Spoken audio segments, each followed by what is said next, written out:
سلام به دوستان. آقا درباره ما ایرانی که میدونیم استقلال بهتر یا پرسپولیس یا سپاهانی یا تراکتور. آقا اومدیم این بار یه بار برای همیشه این درباره تمومش کنیم. آقا میگم چی کار کنیم، طرفدار کدوم بیشتره.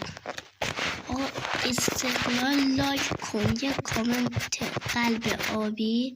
پرسپولیس هم لایک کن، یه کامنت قلب قرمز. سپاهانی هم چنل رو سابسکرایب کنن و یه قلب کامنت قلب زد.